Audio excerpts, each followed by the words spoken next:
1692 means we got shots fired at 4:15 ASO.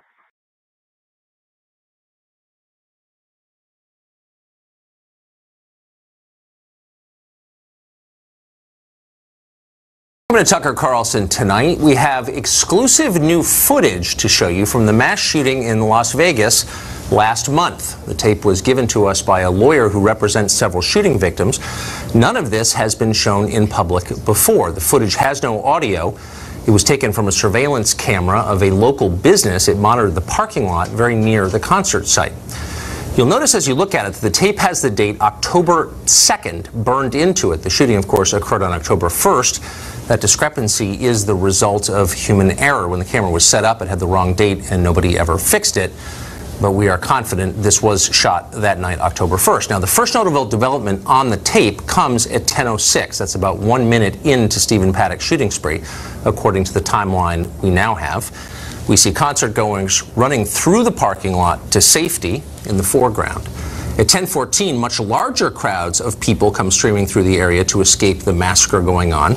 You can see a large amount of wind and debris. Apparently, that's due to a helicopter hovering overhead. At 10:16, two men drag what appears to be a fallen victim into the parking lot. They try to give medical assistance to the person, but then realize apparently that it's no use, and they sit with the body while other people continue to flee right past them. Later, at 10:24 p.m., one of the men places his shirt across the victim's face, and then at 10:32, a man puts what appears to be a blanket or a towel over the body, having given up hope. Police only arrive in this area for the first time at around 10:45 p.m. The body is still there. As of 11:50, when a pickup truck finally comes and takes it away, the body lay there. All of it's interesting, of course, and it's horrifying to see it. The question is, does it have implications for the ongoing investigation? We don't know at this point. But here is what is interesting, undoubtedly. The business owner who possesses this tape tells us that no law enforcement officer or government investigator has ever seen the video or even asked to see it. In fact, his only interaction with investigators was one time when they marked where a bullet hit his garage door. Think about that for a minute. It's amazing. It's remarkable, actually. Here you have the deadliest shooting in American history, modern American history. We still have no clear motive. We have no clear timeline of what happened and when, and there are, of course, countless unanswered questions. You'd think investigators would be gathering all the evidence they possibly could. Instead, they seem to be overlooking some of it, including this. Why is that exactly? Catherine Lombardo is a lawyer. She represents victims of the Las Vegas shooting, and she joins us tonight. Catherine, thanks for coming on. Can you tell us first where this tape comes from? A gentleman named Mike Turber, who is not an investigator or a reporter, brought it to me. Now, I've spoken with so many people who were at the concert that night, and I represent, of course, my law firm represents many people, and we filed the first lawsuit in Los Angeles County in Los Angeles because Live Nation Entertainment is domiciled in Beverly Hills. Now, people have been coming to me, and I've met with so many people and spoken with so many of the victims who were there that night. People have been coming to me and bringing me pictures and videos. So it wasn't surprising that this gentleman contacted me and brought me this video. I thought it was very telling. We do not know who the deceased is in the video. We would love for any witnesses or victims or people who were there to continue to come forward to me to bring me the information that they have. These people have wait, I'm sorry. So you're a lawyer, you're a private attorney representing clients in a lawsuit here. Shouldn't people be bringing that evidence, those data, to investigators to try and figure out what happened? Let me explain that, okay? The investigators, although they are doing a fantastic job, I'm sure, they've gone radio silent. So we have no information from them, and we expect it to take probably about 6 months for that investigation to be completed. In the meantime, just like in any civil lawsuit that I prosecute, any litigation, I have to conduct my own investigation to prove the case. And in this case, not only do I have to prove and conduct my own investigation, but I have several clients who are suffering from such deep trauma, and one of the things that they want from me is answers. They want answers. Well, so sure, but by the way, this is not a criticism of your behavior. You're doing what you're paid to do.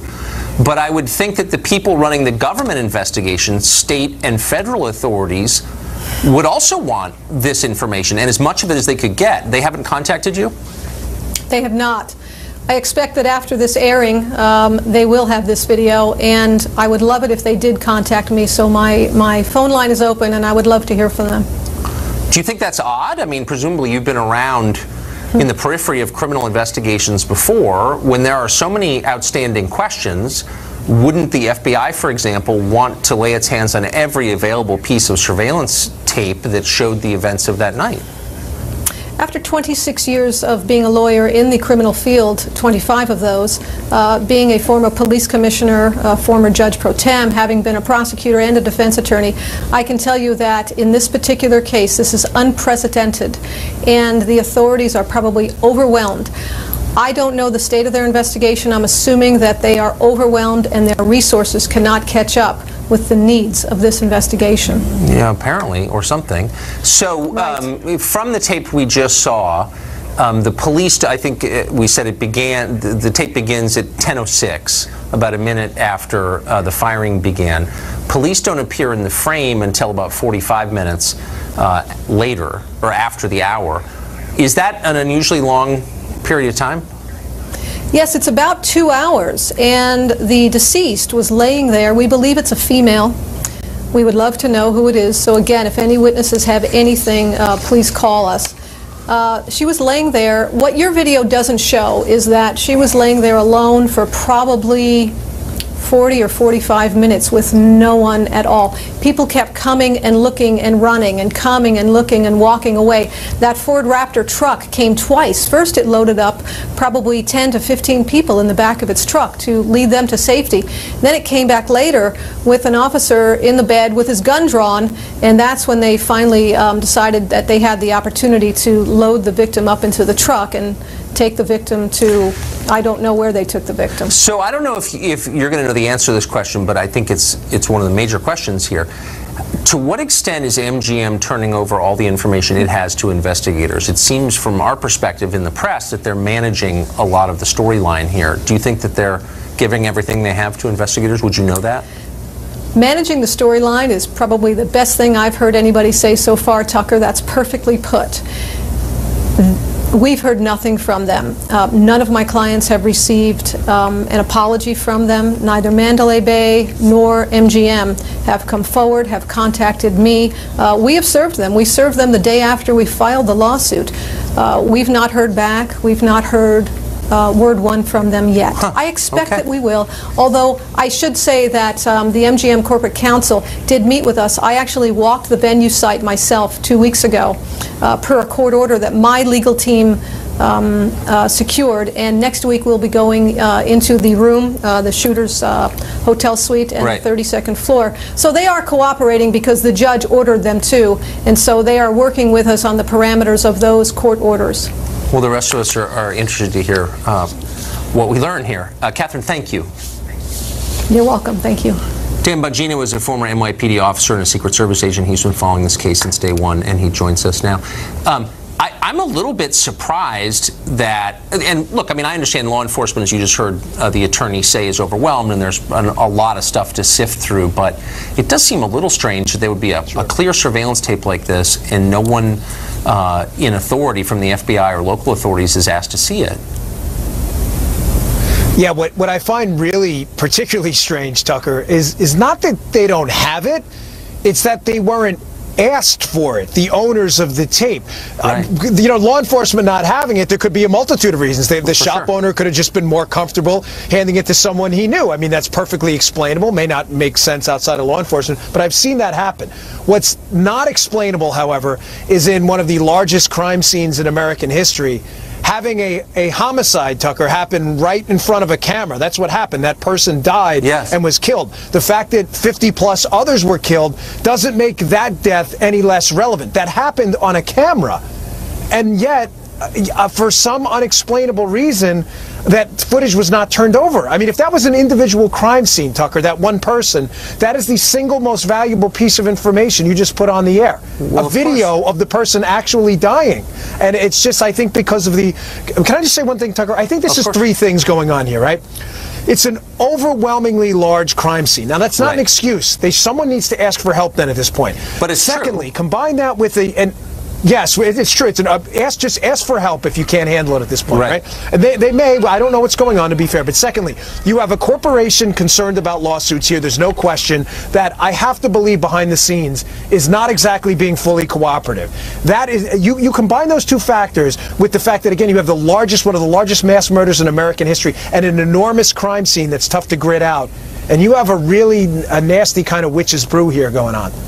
It just was, I would just make 2 points. One, I think the FBI, based on a call I had today with someone out in Nevada, is actually driving this investigation. The Clark County Sheriff has been the public face with. The FBI is basically in charge. I just think it's very odd that here you had a lawyer for families of the victims soliciting pictures and video from the public and says she's received a bunch of it. And again, it sounds like the investigators, the FBI, don't have some of that material. I just think that is jaw-dropping.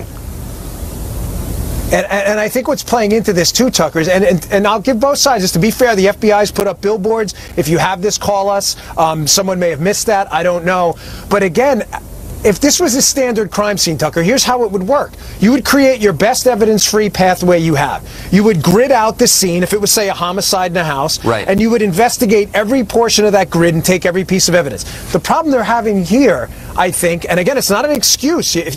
Listen, you need to fix this. This is one of the largest mass murders in American history. There is no room for error. Every eyeball's on you. The problem here is the scene is so overwhelming. I just think too many things are being missed, and it's leading to, as we've said many times before, talking about this case, a lot of people who are starting to ask a lot of questions and are starting to formulate their own theories about what happened. This has to be handled the right way.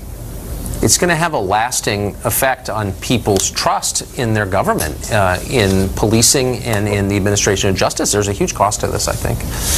Dan, thank you for that. Always and Tucker, really, yes, you absolutely, you got it. Thanks, Dan. We'll continue to follow the Las Vegas investigation as it unfolds. Liberal America has decided that statues of Robert E. Lee, Thomas Jefferson, even George Washington are no longer allowed in public spaces. So who does deserve a statue? Washington, D.C., the city council here has a very surprising choice. We'll tell you whose statue is going up outside City Hall soon. That's next.